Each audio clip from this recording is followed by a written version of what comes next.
Hola, salut à tous, chapitre 375 de My Hero Academia est là. Donc, on quitte les combats de Deku et compagnie, de All for One et compagnie, on quitte tout ça. Et en gros, on nous montre Okutojima, Oshako et Tsu contre Himiko. Ah oui, c'est vrai, en fait, on quitte le chapitre. En gros, on avait vu quelqu'un qui avait le design de Twice qui apparaissait depuis les portail de téléportation créé par Kurogiri. Et justement, vu qu'on sait que Twice est mort, donc on comprend en fait que c'est Toga Miko qui a utilisé le sang qu'elle avait gardé de Twice pour prendre son apparence, quoi. Donc je dis que là, en fait, on nous remontre le combat de Oshako et puis Tsuyu contre Toga Miko. Parce qu'en fait, on va nous montrer comment elle a quitté son combat contre les deux, quoi, pour apparaître où elle a apparu en cliff au dernier chapitre. Je pense que c'est ça. Je pense que c'est ça. Donc oui, en gros, Okutojima, Oshako et Tsuyu contre Togameko. On montre Togameko qui poursuit Tsuyu, Uraraka voit ça, et fait Froppy, derrière toi. Le titre du chapitre, c'est Bienvenue au chaos. Et en gros, elle attaque Togameko. En l'attaquant, elle se dit dans sa tête, si Miko Toga arrive à se volatiliser, c'est en détournant l'attention de son adversaire. Ça ne fonctionne sans doute que contre un nombre limité d'opposants à la fois. Mhm. Et là, il continue à se dire dans sa tête, donc il faut qu'on soit toujours au moins quatre à la tenir à l'œil, dont des héros avec des perceptions surhumaines. Et là derrière, on voit Naka qui fait Rends-toi, Emiko. Et là, on nous montre Gangorka, je crois, on dirait, oui, qui fait ce brainless n'a pas. Attends. Oui, bien Gongorka. Gongorka fait. Attends. Hmm.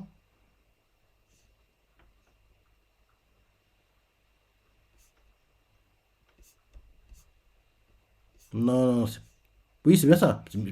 C'est Gongorka. En gros, Gongorka fait. Ce brainless n'a pas d'alter de régénération extrême. On voit qu'il attaque un. Ils appellent déjà comment le nom en brainless. Attends. Comment ils appellent déjà? Parce que je préfère l'autre nom, moi. Brainless, je suis pas trop fan, quoi, du mot brainless, quoi. L'autre mot qu'on ils appellent, c'est comment déjà? No move, voilà. C'est ça que je cherchais. Les no move. Parce que brainless, oui, c'est. Je préfère no move. Je préfère no move, quoi. Donc, oui, en gros, on voit que oui, il attaque un no move, quoi, Gangorka. Et là, derrière, on voit en fait que oui, les Nomus sont attaqués par les héros. Et là, il fait les ennemis tombent les uns après les autres. Si on arrive à maîtriser les Nier High-End, ça peut le faire. Et on a un seul job, et c'est de neutraliser tous les super vilains piégés sur cette île. Et là, Togemeko se dit en sa tête, moins on est nombreux et plus ça devient difficile de me cacher. Ceux du camp adverse arrivent de mieux en mieux à me repérer. J'ai juste assez de sang de djinn pour me transformer pendant 30-40 minutes. Donc oui, le sang de Twice. Et quand on va dire dans sa tête, si je le bois maintenant, on aura l'avantage du nombre, mais la Sadman parade s'achèvera ici au beau milieu de l'océan. Et, et là, la tout fait. Auparavant, Miko n'avait jamais fondé ses actions sur des plans de bataille à grande échelle. Écoute à se dire, ce n'est pas comme si on pouvait facilement quitter cette île. Ça m'étonnerait que les héros nous aient laissé un bateau à disposition. Ils nous ont divisés et isolés. C'est comme s'ils savaient ce que j'ai dans ma manche. Enfin bon, si je ne tente rien maintenant, je suis foutu aussi. Et là, il fait, mais, d'abord tout fait, mais, et là, Imiko fait, alors, d'abord tout fait, mais, la haine et la résignation ont fini par faire d'elle une super vilaine accomplie. Et là, Imiko se dit dans sa tête, mais, je vais parier sur Spinner et sortir le grand jeu. Elle sort la fiole de sang, elle ouvre la bouche, quoi, elle sort la langue, et elle va boire, quoi. Elle va boire. On voit, en gros, celui qui voit ça, il fait, ça y est, elle a pris un flacon de sang. Est-ce que c'est celui d'All for One, de Tomoshigaki? Peu importe. Je suis là pour l'empêcher de boire. On voit celui qui utilise sa langue, quoi, pour détruire la fiole et empêcher Togemiko de boire, de sang. Et on voit en fait que la fiole qui est détruite, elle était vide. Il n'y avait rien. Et en gros, et là, Togemiko fait, tu es toujours à guette, sérieux. Hmm, c'est pour ça que j'ai sorti un leurre. Et parce qu'il n'y avait rien dans la fiole, quoi. Il contenait un produit qui attire les brés. Ah, ok, il y avait un truc dedans, mais c'était pas. Parce que oui, on aurait dit qu'il n'y avait rien, quoi. En gros, c'était un truc liquide plutôt blanc, quoi. Enfin, transparent, quoi. Donc, on aurait dit qu'il n'y avait rien, mais en fait, non, il y avait un truc dedans. Dans effet. Parce que oui, le liquide, c'est pas du sang, quoi. Dans effet. Il contenait un produit qui attire les noumous, les brainless, cadeaux d'All for One. Derrière, Uraraka, tu comprends que les noumous vont l'attaquer, quoi. Et, et là, derrière, on voit Uraraka qui se dit dans sa tête, Tsu qui se dit dans sa tête, mais rien n'a encore joué. Uraraka inquiète crie, Froppy! Inquiète pour elle. Et derrière, Tsu se dit dans sa tête, pour être sûr de réussir à lancer. Non, c'est. Ah non, c'est Togemeko qui continue à faire les réflexions internes, hein. Bref, mais rien n'est sûr, mais rien n'a encore joué. Pour être sûr de lancer la parade de Jin, je dois mettre toutes les chances de mon côté. Mhm. En semant le doute chez l'adversaire. Et finalement, oui, finalement. Et là, donc, on voit que oui, elle a pris la fiole de sang, quoi. Et elle fait. Cette même haine a aussi permis un miracle. En gros, on la voit qui a pris la fiole de sang de Twice, s'est transformée en Twice. Dès qu'elle se transforme, bim, un trou noir apparaît pas très loin d'elle, quoi. Donc, on comprend que c'est Kurogiri qui l'a créé, quoi. Et en gros, on voit, et Kurogiri le fait. Et Tomura et les autres ont besoin de nous. Qu'est-ce que tu veux faire, Himiko? Et là, on voit en gros Togemiko qui fait massacrer tous les héros à commencer par Hawks. Envoie-moi partout à la fois. Et en gros, elle va se disperser quoi, parce qu'elle peut créer plusieurs Twice quoi, en gros, un peu partout quoi. Donc elle va les envoyer dans tous les endroits où il y a les combats quoi. On voit en gros Uraraka qui veut l'arrêter, qui fait attends, on n'a pas fini toi et moi. On voit que oui, Togemiko entre dans le portail de téléportation quoi. Et Uraraka fait on ne sait pas encore raconter nos histoires de cœur. Hmm. Et là, derrière, Togemiko fait oui, c'est dommage. Et là, on change de point de vue, on vous met mon Gunga. Et l'avoir tout fait, c'est qui?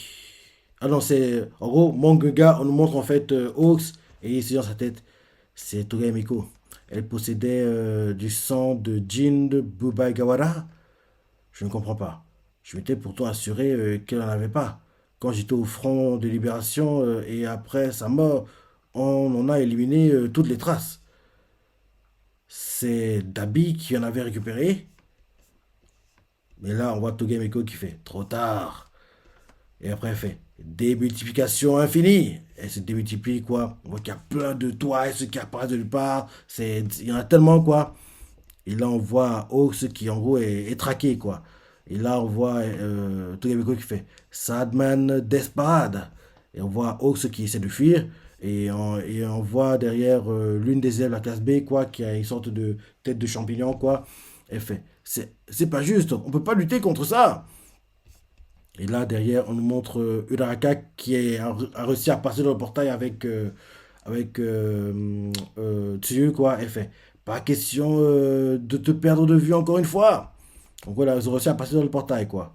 Donc on nous montre ce qui s'est passé avant, quoi. Donc en gros, Uraraka a réussi à aller dans le portail grâce à Tsu. En gros, Tsu était la plus proche du portail, donc il a utilisé sa langue quoi, sur Uraraka et il l'a envoyé valser dans le portail. Dès que en gros, Uraraka est entré dans le portail, quoi, en gros, attaché à la langue de Tsu, quoi, donc en gros, elle a tiré dessus, donc en gros, le portail se fermait, quoi, et Tsu est passé in extremis, quoi, grâce à Uraraka qui a tiré sa langue vers elle parce qu'il était déjà de l'autre côté du portail, quoi. Donc les deux ont réussi à passer dans le portail. Donc on voit Tsu qui se heurte la tête. Au Chaco, tu as essayé de t'ouvrir à elle. Et là, derrière, on nous montre Dabi, Endeavor, Uraka, All for One, Hawks. Et, et là, c'est la fin du chapitre. Mais c'est quoi ce cliff? C'est ça le cliff?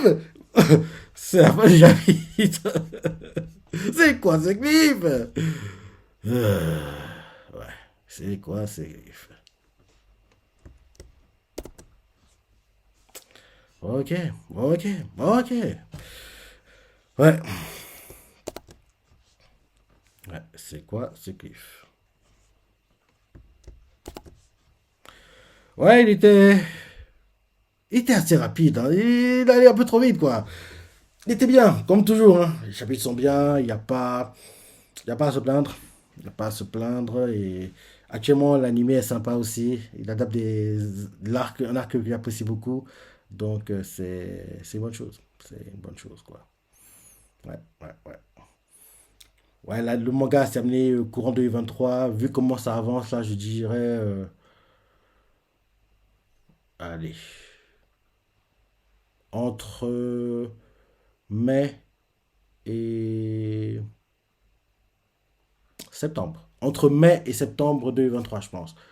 Janvier, non. Février, non plus. Mars, non plus. Oui, en mai. Entre mai et puis septembre, je pense. C'est là que le manga va se terminer. Donc, ouais, j'espère juste que, comme je dis chaque semaine, en gros, que à la fin, la victoire des héros, oui, All for One est mort, l'héritier est réformé, entre guillemets, grâce au Todo Jutsu qui aura lieu, parce que, oui, qu'on le veut ou non, il aura lieu. Il aura lieu, quoi, le Todo Jutsu est des coups pour l'héritier, quoi. Donc, All for One, il meurt, l'héritier est réformé, quoi. Et en gros, après ça, il y a une ellipse de 3 4 5 ans, et derrière, en gros, il y a l'ellipse, quoi, et on nous fait comprendre que Deku va aller aux États-Unis parce que les Américains, ils ont voulu en gros régler les problèmes chez eux eux-mêmes, quoi. Parce que oui, ils sont fiers et en gros, ils veulent pas en gros demander de l'aide aux autres pays, quoi. Et en gros, ils ont essayé, quoi. Mais ça n'a pas marché. Et en gros, le fait que Star a été tué au Japon, quoi. Donc, oui, maintenant c'est anarchie aux États-Unis, quoi. Ils ont voulu faire les choses à leur sauce, mais ça n'a pas marché. Donc, ils seront forcés de demander au Japon de l'aide. Et en plus, ils ont une excuse, quoi. Leur héroïne numéro une a été tuée sur le sol, sol entre guillemets, même si c'est un désert, quoi, sur le sol japonais, quoi. Donc, en gros, ils doivent en gros leur envoyer l'ascenseur, quoi. Donc, à cause de ça, Deku va aux États-Unis, on voit Deku là-bas. Au départ, il est plutôt reçu avec réticence parce que oui, les héros américains lui en veulent parce que c'est entre guillemets à cause de lui que Star est morte et ça. Donc, au départ, il est plutôt mal reçu, quoi. Mais grâce aux actions qu'il fait, grâce aux vilains qu'il, en gros, arrête, bon, en prison, c'est ça. En gros, il commence à gagner le respect des héros américains et petit à petit, il devient le héros numéro un aux États-Unis. Et en gros, un truc comme ça. Tout ce que je veux dire par là, c'est que il y a un moyen d'avoir une suite, bah, Hero Life, quoi. Parce que, oui, découvre mes héros numéro un au monde, c'est ça, en étant encore au lycée, je suis pas trop fan du truc, quoi. Ça me gêne, honnêtement, ça me gêne, quoi. Moi, je voulais qu'il soit numéro un en étant adulte, pas au lycée, quoi, sans déconner. Bref, voilà le chapitre, dire ce que t'en as pensé, les parties que t'as préférées, laissez commentaires, likez. Allez, salut!